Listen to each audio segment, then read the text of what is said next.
In 1928, a shop opened on Brixton High Street that made a simple promise to ordinary British families. Good quality, honest prices, no pretension. No one that day could have imagined what it would become. By the 1980s, British Home Stores, BHS, was on every high street in the country. 164 stores from Inverness to Plymouth. The school uniforms that generations of mothers trusted. The cafe upstairs where you rested your feet and had a proper pot of tea. The curtains, the lighting, the carrier bags that meant Saturday had arrived. At its peak, BHS employed 11,000 people. 20,000 more had spent their working lives there and retired on the pension it promised them. Then in 2015, the man who owned it sold it for £1 to a man who had been declared bankrupt 3 times. 14 months later, every single store was closed. 11,000 people lost their jobs. 20,000 pensioners discovered that the promise made to them was worth considerably less than they had been told. How does a shop that survived 2 world wars, the rise of the supermarket, and nearly 90 years of a changing Britain collapse in 14 months? This is not a story about retail. It is a story about betrayal. To understand what was lost, it helps to understand what was built and why it mattered from the very first day. The year was 1928. Britain was still finding its feet after the First World War. The economy was fragile, unemployment was high, and the working families of South London were careful with every shilling. A new kind of shop was not what most people expected to see appear on Brixton High Street that year. British Home Stores was founded by a group of American investors who had watched the variety store model succeed in the United States and believed it could work in Britain. The concept was straightforward, almost radical in its simplicity. A single store selling a wide range of everyday goods, clothing, household items, food, at fixed, clearly marked prices. No haggling, no uncertainty. You walked in knowing what things cost, and you walked out having spent exactly what you planned. In 1928, that was not how most ordinary people shopped. Markets required negotiation. Department stores were for people with money. The British High Street had very little in between. BHS intended to occupy that space, the honest middle ground between the market stall and the Grand Emporium, and to hold it without apology. The first store was modest by any measure, but it was well lit, well organized, and unmistakably welcoming. The stock was practical. Clothing for working families, fabrics, household goods. The prices were printed and fixed. The staff were trained to be helpful without being obsequious. For a working-class family in Brixton in 1928, walking into BHS felt different from anywhere else on the high street. It felt like a shop that had been built for them. Almost from the beginning, there was a cafe. Not a grand tea room, not a restaurant, a proper, unpretentious British cafe where you could sit down, have a pot of tea and a sandwich, and rest before the bus home. This detail matters more than it might seem. From its earliest years, BHS was not simply a place to buy things, it was a place to be. A place that asked nothing of you except the price on the label. Through the 1930s and into the war years, BHS grew steadily. New stores opened across London and then beyond. Birmingham, Manchester, Leeds, cities where working families needed exactly what BHS offered. The company survived the Second World War, adapted to rationing, and emerged in the late 1940s into a Britain that was rebuilding itself from the ground up.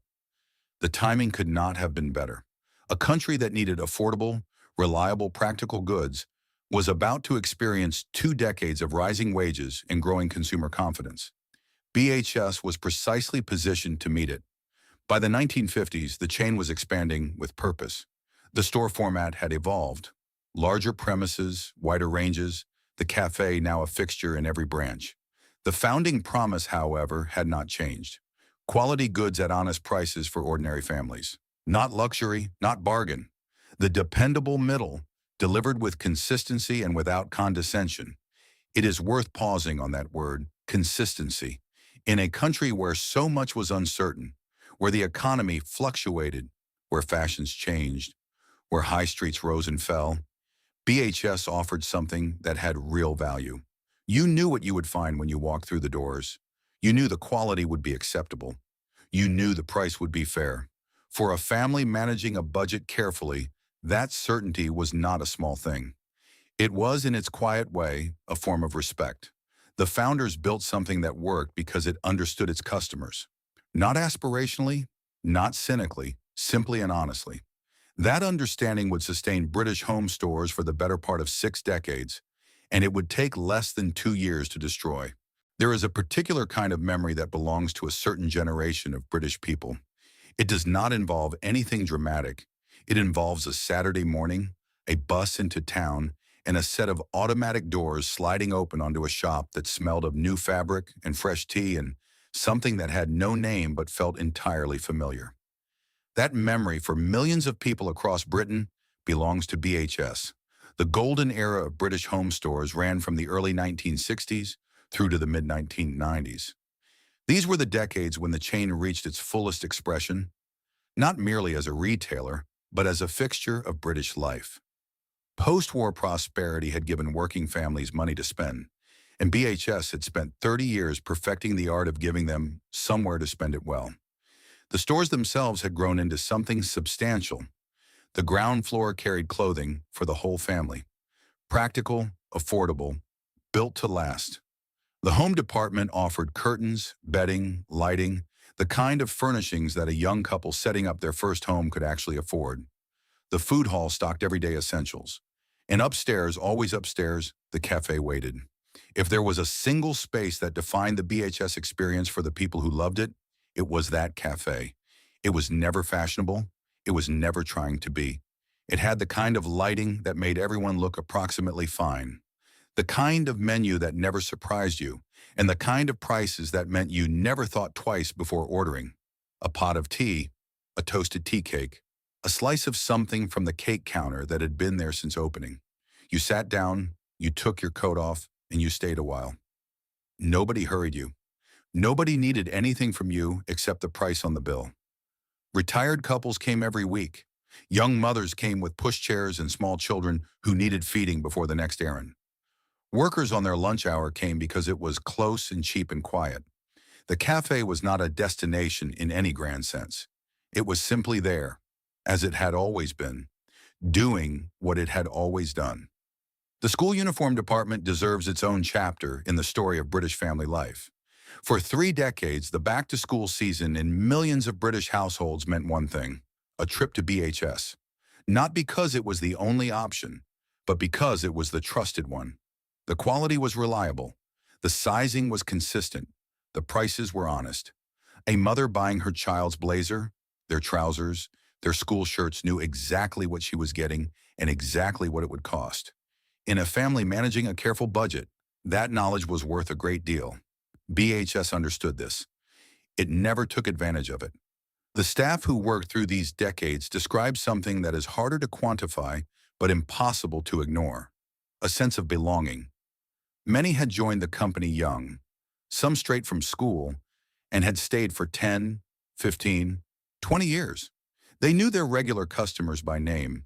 They knew which sizes were popular in their particular town, which lines moved quickly, which promotions their customers actually wanted. The relationship between BRIS and its communities was not abstract.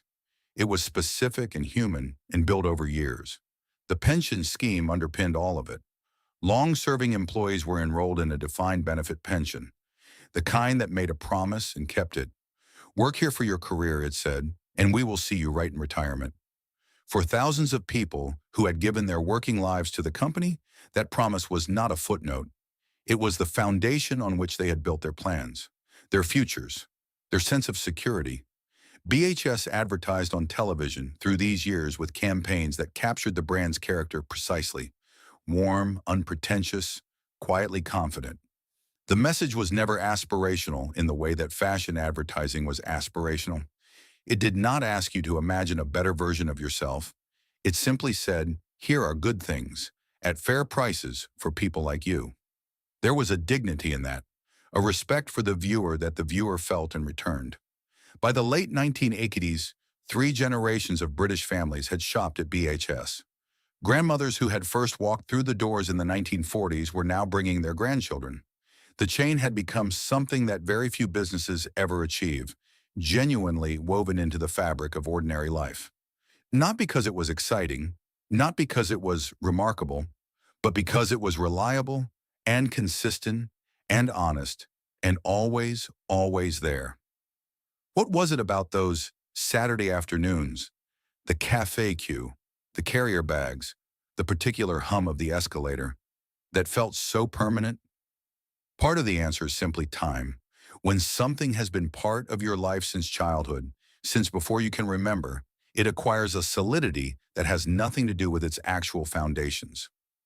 BHS felt permanent because it had always been there, because your mother had shopped there, because her mother had shopped there before her. But part of the answer is something more considered. BHS had earned its place. It had shown up decade after decade and delivered exactly what it promised. No more, no less. In a culture that was growing noisier and more complicated with every passing year, there was something genuinely valuable about a place that simply did what it said it would do. By 1985, British Home Stores had been acquired by Storehouse plc, a retail conglomerate with ambitions to modernize the brand. For most customers, nothing changed. The stores looked the same. The cafe tasted the same. The school uniforms were still there in August. But the ownership had changed. And with ownership over time comes everything else. The era of uncomplicated reliability was not over yet, but the first faint tremor had passed through the foundations. Nobody on the shop floor felt it. Not yet. In the spring of the year 2000, a man named Philip Green bought British Home Stores for £200 million. Green was 48 years old, already wealthy, already controversial, and already very good at one particular thing: identifying undervalued retail businesses and extracting value from them. He had done it before with smaller operations. BHS was his largest acquisition to date, and he spoke about it with the confidence of a man who believed he understood exactly what he was buying and exactly what he intended to do with it. What he said publicly was that BHS needed modernizing: new store formats, updated ranges, a sharper identity. He was not entirely wrong. The Storehouse years had left the brand somewhat adrift, neither fully updated nor fully committed to its traditional strengths. Green argued that with the right investment and the right direction, BHS could compete again, could grow again. In the early years, there was genuine evidence that he meant it. Stores were refurbished, new product ranges were introduced, the company posted profits. Staff who had been anxious about the change of ownership found that, for the moment at least, little had changed in their day-to-day working lives. The tills were ringing. The customers were coming through the doors. The cafe was still serving tea. At its peak under Green's ownership, BHS operated 164 stores across the United Kingdom. From the far north of Scotland to the southern coast of England, from market towns to city centres, the BHS shopfront was a fixture of the British high street in a way that very few brands have ever managed. Every town of any significant size had one. The automatic doors, the familiar layout, the reliable stock, all of it consistent, all of it recognizable, all of it carrying the quiet authority of something that had simply always been there. For the communities that depended on those stores, BHS was not merely a retailer. It was one of the largest employers on the high street. It paid business rates that contributed to local services. It anchored shopping streets that needed anchoring. When BHS was in a town, the town had a proper high street. That was not a small thing, but something else was happening at the same time, away from the shop fronts and the cafe queues and the back-to-school displays. Something that was legal, documented, and entirely invisible to anyone who was simply shopping for curtains. Between 2002 and 2004, Philip Green and his family extracted £400 million from BHS in dividends.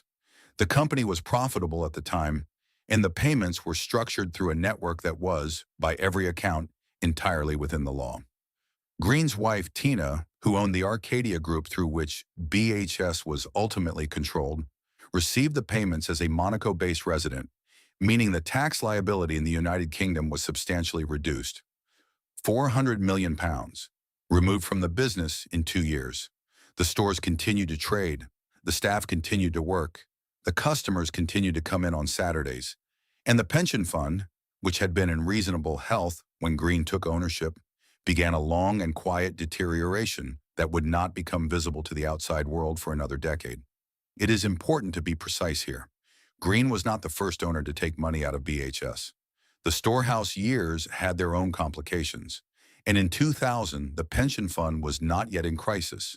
But the extraction of £400 million from a business that was already facing structural pressure, from Primark on price, from Next on fashion, from a retail environment that was beginning, slowly but unmistakably, to shift toward the internet, left BHS with considerably less resilience than it needed.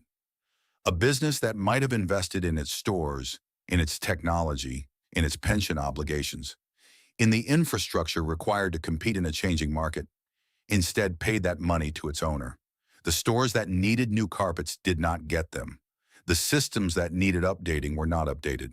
The pension fund that needed topping up was not topped up. None of this was visible yet. The brand was too established, the customer loyalty too deep, the high street position too entrenched for the effects to show immediately. BHS in 2005 looked, to most people walking past it or through it, much as BHS had always looked. Solid, familiar, permanent. But permanence in retail is always an illusion. What looks like solidity from the outside can be, on the inside, the stillness of something that has stopped moving, that has stopped investing, that has stopped asking itself the questions it needs to ask.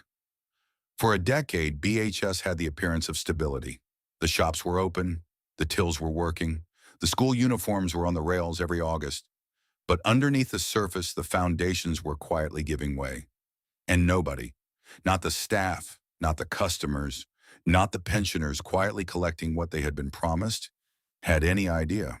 There is a moment in the life of certain institutions when they stop being merely successful and become something else entirely. Something that people do not choose so much as assume.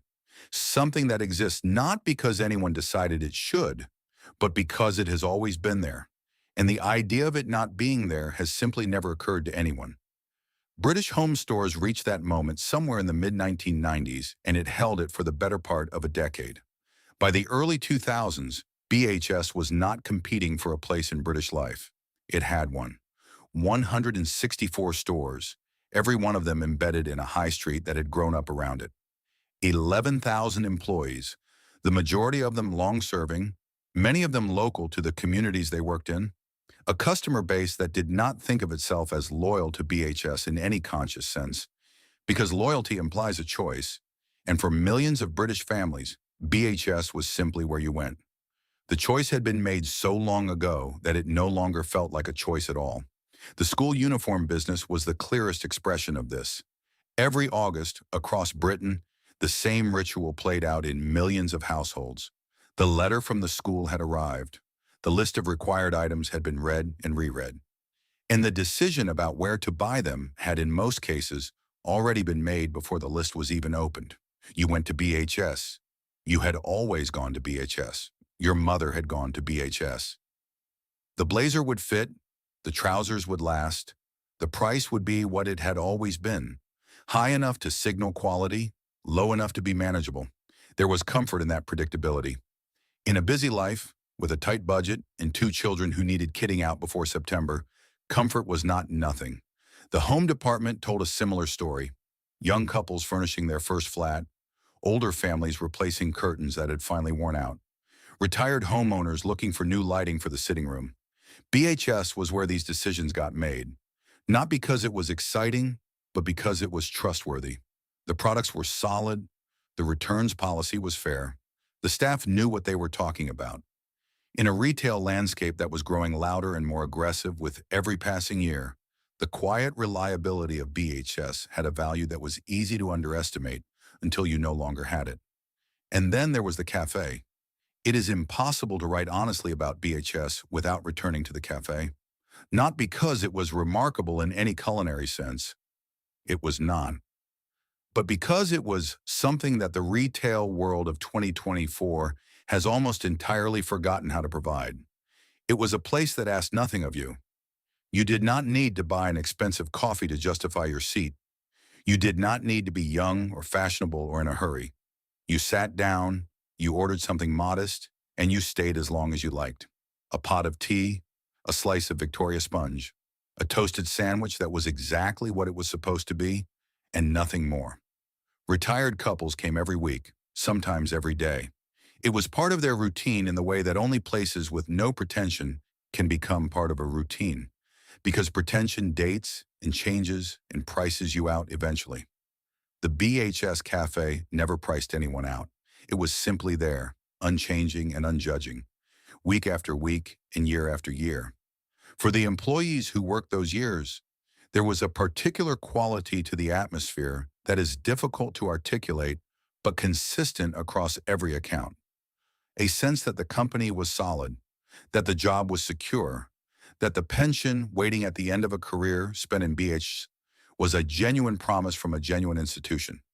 Long service awards were given and received with real pride. Colleagues who had worked together for 15 or 20 years had the easy familiarity of people who have spent more waking hours together than apart. How many people, sitting in that cafe with a pot of tea and nowhere particular to be, would have believed that any of this could go away? The honest answer is none of them. Not one.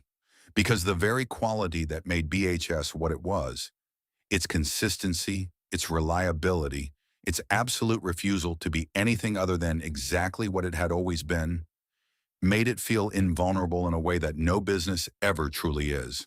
By 2010, BHS had been part of the British High Street for 82 years. It had outlasted empires, recessions, and revolutions in retail. It had survived the supermarket, the out-of-town shopping center, and the first wave of internet commerce.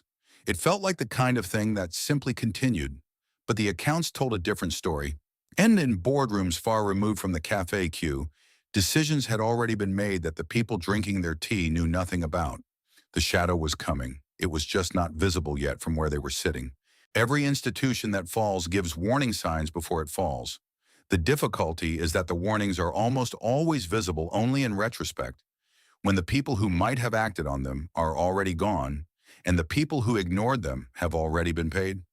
In the case of BHS, the warnings were there by 2009, clear, documented, and entirely unaddressed. The pension fund was the first and most important signal.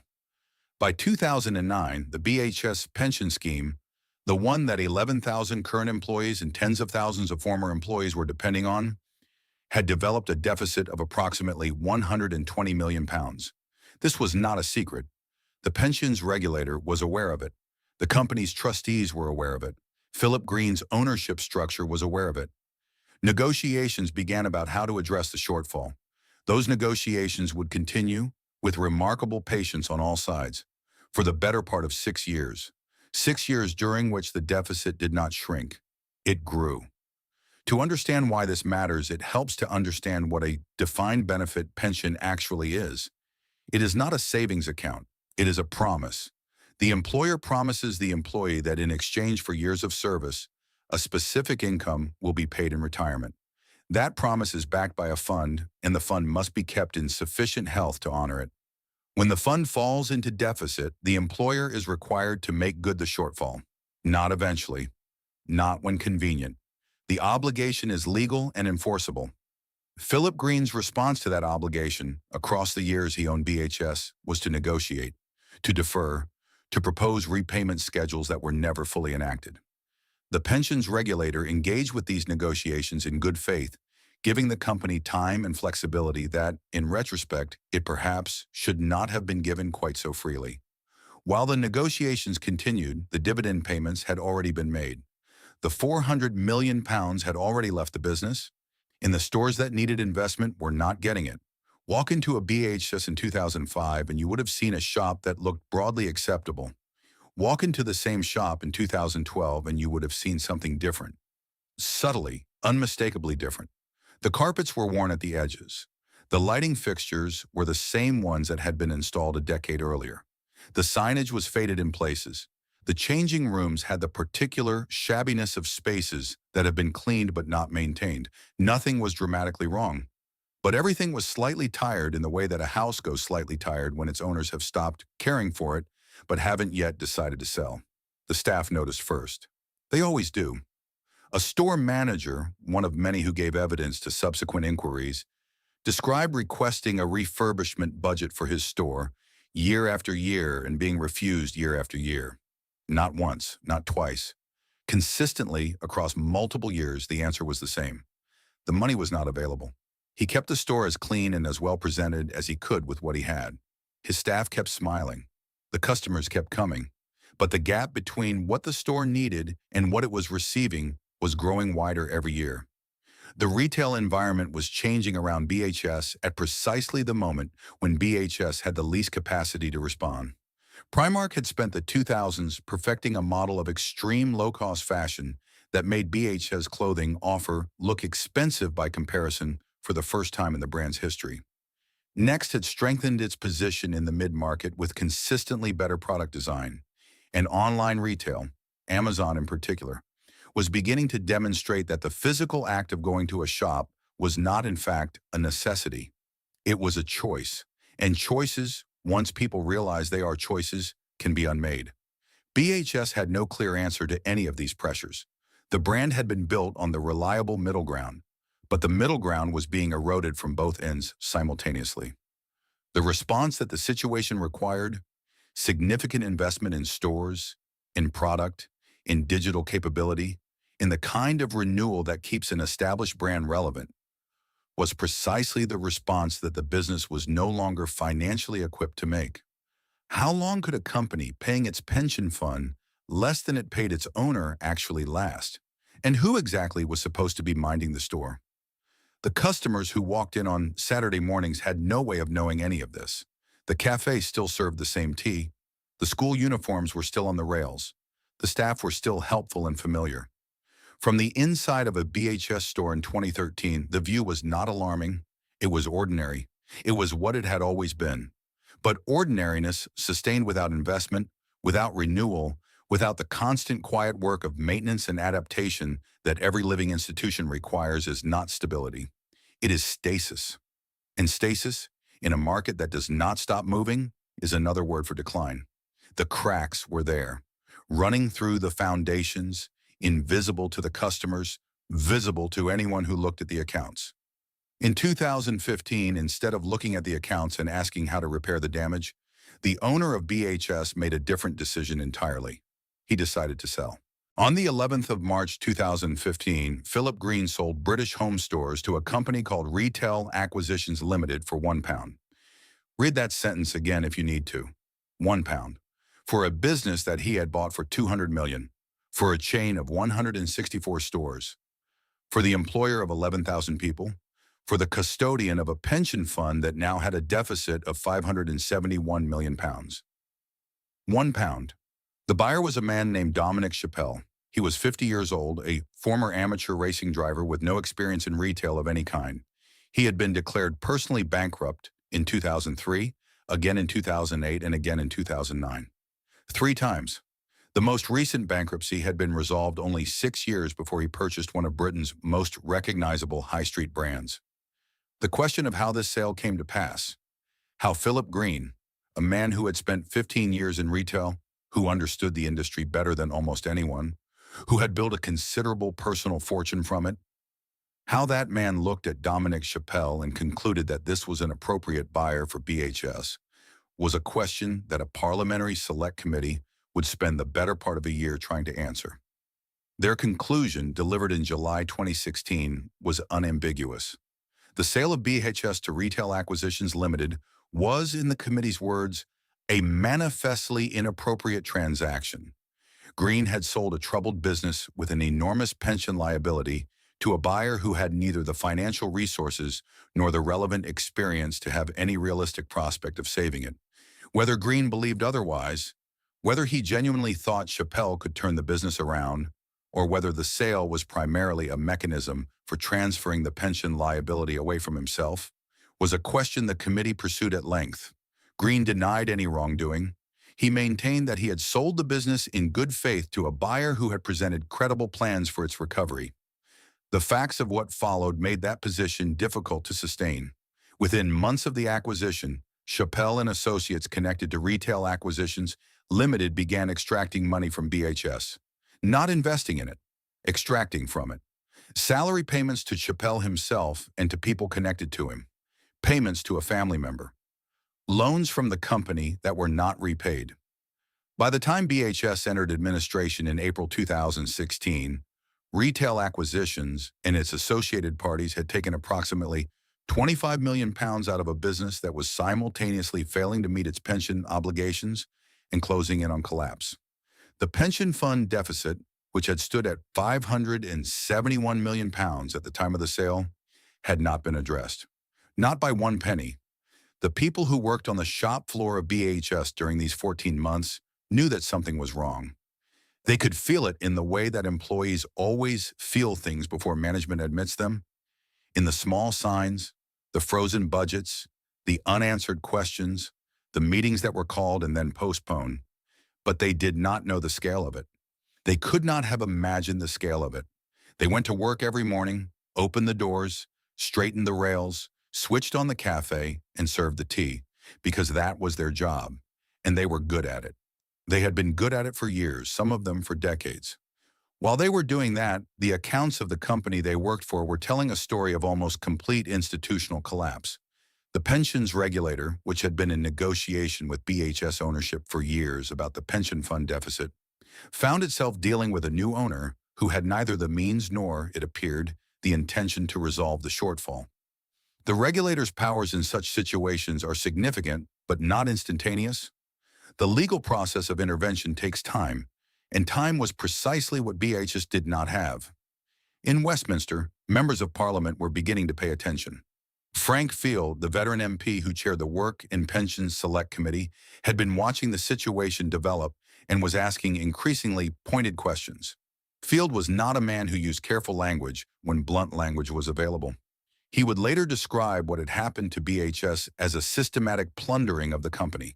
He would describe Green and Chappell in terms that made the front pages of every national newspaper as a perfect business partnership. One could not run a business, the other would not. The parliamentary inquiry that followed was one of the most forensic examinations of a corporate collapse that Britain had seen in a generation. Green appeared before the committee in June 2016, 6 weeks after BHS had entered administration. His performance, evasive at moments, aggressive at others, dismissive of questions that he found inconvenient, did not improve his position.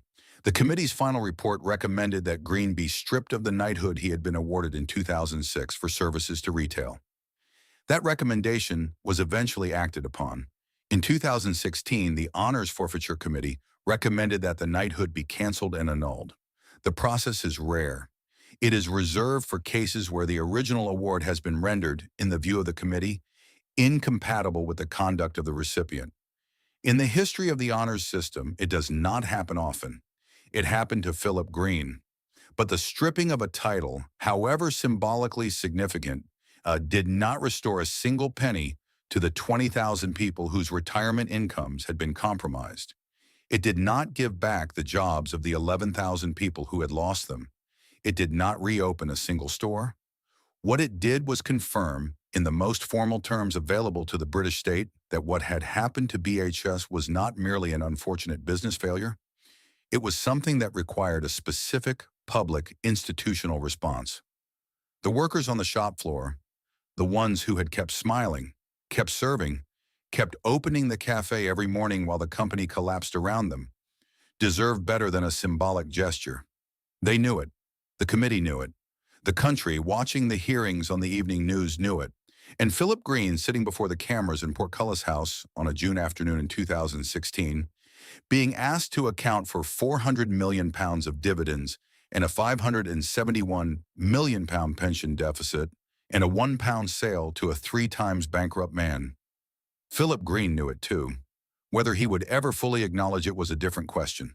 The answer, as it turned out, was no. On the 25th of April 2016, British home stores filed for administration. It was a Monday morning. The stores opened as usual. The cafe put the tea on. The staff arrived, hung up their coats, took their positions on the shop floor. And then the news came through. Not from management, not from a company-wide communication, not from anyone in a position of authority who might have thought that the people most affected deserved to hear it first. It came through the radio. through mobile phones, through customers walking in off the street and asking, with genuine concern in their voices, whether it was true. It was true. 11,000 people learned that morning in the way that you learn bad news when the people responsible for telling you have decided not to, that the company they worked for was over. The administrators appointed to manage the collapse were Duff and Phelps. Their job, as is always the case in administration, was to assess whether any part of the business could be saved and to maximize the return to creditors. They would spend the next 4 months attempting to find a buyer for BHS as a going concern. Serious interest was expressed by several parties. None of the negotiations succeeded. One by one, the potential buyers walked away. The pension liability, £571 million sitting over every conversation like a ceiling that nobody could raise, made any realistic rescue impossible. While the negotiations dragged on through May and June and into July, the stores remained open. This was not sentiment. It was arithmetic. A trading business, even a failing one, generates cash. Cash keeps creditors at bay and gives administrators room to negotiate. So the doors stayed open, and the staff kept working, and the customers kept coming in, and the yellow signs had not yet appeared. But everyone who worked there knew. You cannot administer a business in secret. The conversations in the staff room, the calls from journalists, the questions from customers who had read the news, all of it created an atmosphere that no amount of professional composure could entirely conceal. These were people who had, in many cases, spent the majority of their working lives in BHS, who had colleagues they had known for 15 or 20 years, who had structured their retirement plans around a pension that was now in the hands of a regulator and a process and a set of numbers that nobody on the shop floor fully understood, but everybody at some level feared. In June 2016, Philip Green appeared before the Parliamentary Select Committee.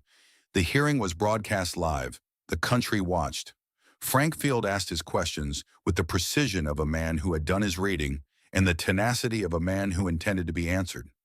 Green deflected, interrupted, disputed figures, and at several points appeared to suggest that the responsibility for the situation lay with parties other than himself. The watching public, many of whom had grown up shopping in BHS, did not find this persuasive. By the time the final decision was made, that no buyer would be found, that the business could not be saved, that 164 stores would close, and 11,000 jobs would end. It was late July 2016. The liquidation process began. The yellow signs went up. If you have ever walked through a shop in liquidation, you will know the particular quality of the sadness it produces. It is not dramatic. It is not loud. It is the sadness of diminishment, of things being reduced, marked down, picked over, the careful arrangement of years dismantled into a series of increasingly bare shelves and increasingly desperate percentage-off signs. In BHS stores across Britain through the summer of 2016, that process played out in slow motion. Customers who had shopped there for decades came in one last time. Some to buy, some simply to look, some because they felt, obscurely, that they owed the place a farewell. They walked the aisles they had walked 100 times before. They passed the school uniform section, the home department, the lighting displays. They went upstairs to the cafe, if it was still open, and had one last pot of tea. The staff served them, smiled at them, answered their questions, and then, when the shift ended, went home and tried to work out what came next. The final stores closed in August 2016. The last to go included the flagship Oxford Street branch in London, and with a particular historical resonance, the Brixton store, the neighborhood where British Home Stores had first opened its doors in 1928. 88 years, 2 world wars, rationing, recession, the rise of the supermarket, the birth of online retail. And then, in the summer of 2016, a locked door and a darkened window and a sign that said, in the language of administration, that this location was now closed. The pension outcome took longer to resolve and was in some ways the hardest part of the story to absorb. 20,000 people, former employees who had worked for BHS across the decades and retired on the pension it had promised them, were transferred to the Pension Protection Fund, the government-backed lifeboat scheme that exist precisely for situations like this one. The Pension Protection Fund does important work, but it does not and cannot pay the full amount that a healthy pension scheme would have paid. Recipients typically receive somewhere between 90 and 100% of their expected income, depending on age and circumstance. For some, the reduction was small. For others, it was more significant. For all of them, it was less than they had been promised, less than they had earned. Philip Green negotiated with the Pension Protection Fund through the second half of 2016 and into 2017. The process was lengthy, difficult, and conducted under the sustained pressure of parliamentary scrutiny and public attention. In February 2017, Green agreed to contribute £363 million to the pension fund. The payment was made. It was the largest settlement of its kind in British corporate history. It was also, by the assessment of most independent analysts, considerably less than the full cost of making the pension fund whole. The gap between what the fund needed and what Green paid was met in part by the Pension Protection Fund and ultimately by the levy that all British employers pay into that scheme. In other words, by businesses and workers across the country who had nothing to do with BHS and had made no decisions that contributed to its collapse. Green issued a statement saying that he was pleased to have reached an agreement that provided certainty for the pension members. He did not admit wrongdoing. He has not to this day admitted wrongdoing. The parliamentary committee had already recommended stripping him of his knighthood. That process moved through its formal stages and was concluded. Sir Philip Green became, simply, Philip Green. The title that had been awarded for services to retail was cancelled and annulled. The 11,000 people who had lost their jobs received statutory redundancy payments where they were entitled to them. Some found new work quickly. Others, particularly those in their 50s, in towns where BHS had been one of the larger employers on the high street, found the search considerably harder. The particular cruelty of redundancy at 55 in a retail sector that was contracting rather than expanding. In a town where the shop that knew your face and valued your experience had just closed is not easily captured in any official statistic. The doors were locked. The signs came down. The automatic doors that had opened for customers on Saturday mornings for the better part of 9 decades were sealed. Something that had been part of Britain's high street since 1928, that had dressed children for school, furnished first homes, served 10 million cups of tea, and employed generations of people who gave it their working lives and asked only that it keep its promises, was gone. Not faded, not retired. Gone. When a business of BHS's scale closes, the silence it leaves behind is not abstract. It is physical. It is a shop front with paper in the windows. It is a cafe that no longer opens at 9. It is a town center that feels, on a Saturday morning, slightly less like itself than it did the week before. Across Britain in the autumn of 2016, that silence settled into 164 high streets simultaneously. What filled the gaps varied from town to town. Some BHS stores were acquired by Primark, the fast fashion retailer that had spent a decade doing to BHS's clothing, offer what BHS had once done to the market stall, undercutting it on price until the original proposition no longer made sense.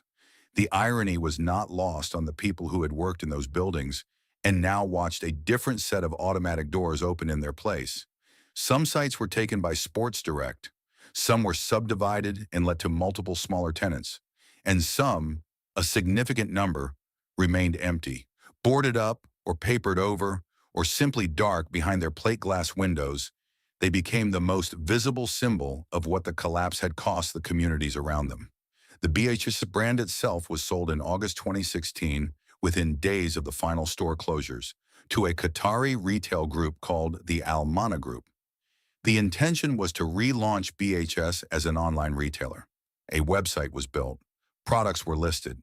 The name that millions of British people associated with Saturday mornings in school uniforms and a proper pot of tea was attached to a digital storefront that had no stores, no cafes, no staff who knew your face, no community of any kind.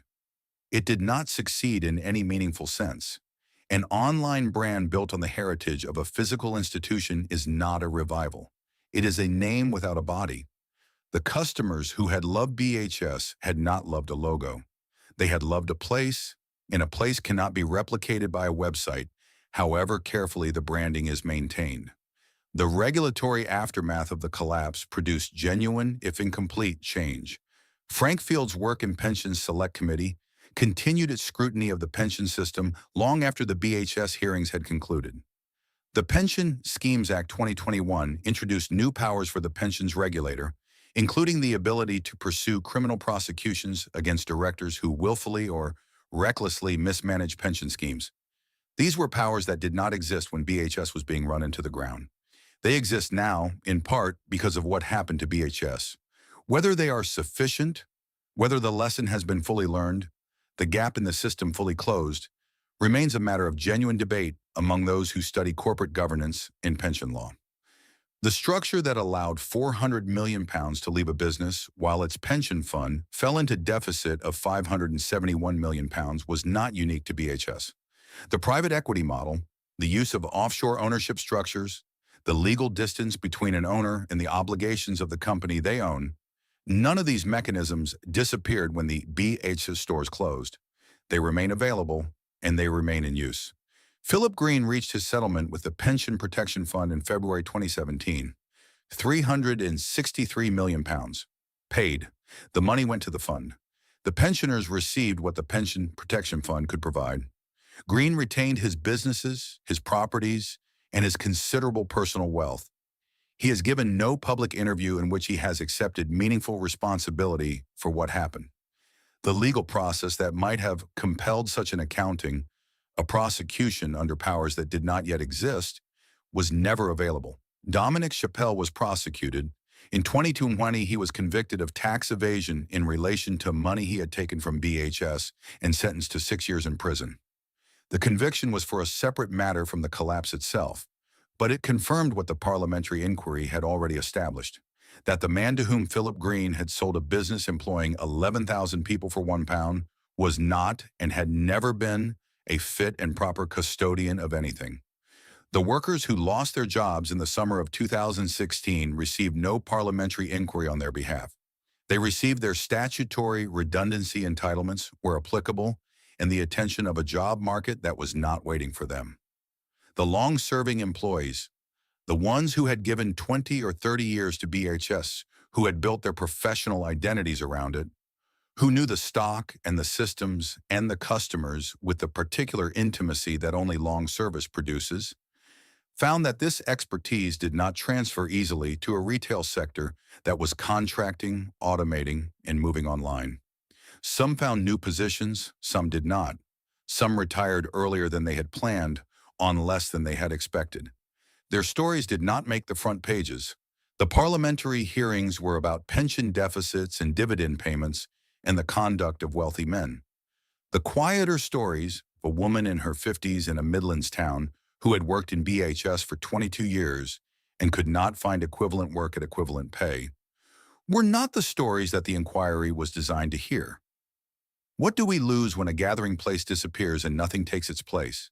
Not just the jobs, not just the pensions, not just the Saturday routine, but the specific, irreplaceable thing that a trusted institution provides to the community around it. The sense that something solid is there, that something reliable is open, that the high street, for all its changes and pressures, still contains something that has always been there and will, you assume, always be there. That assumption, once broken, does not easily repair itself. Set aside for a moment the pension deficit and the parliamentary hearings and the £1 sale and the man who walked away with his fortune intact.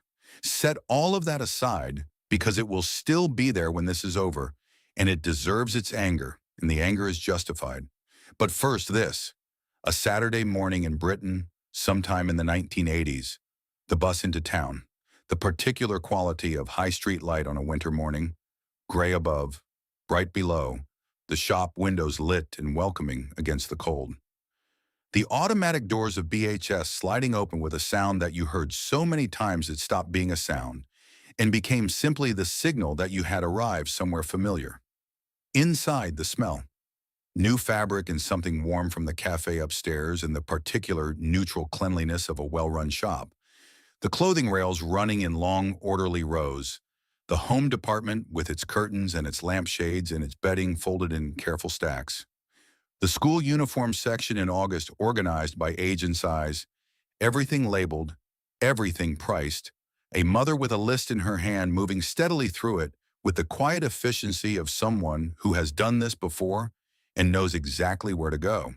And then the escalator, and then the cafe, a pot of tea, a slice of something from the counter, a table by the window looking down at the high street. Nowhere to be, no particular hurry.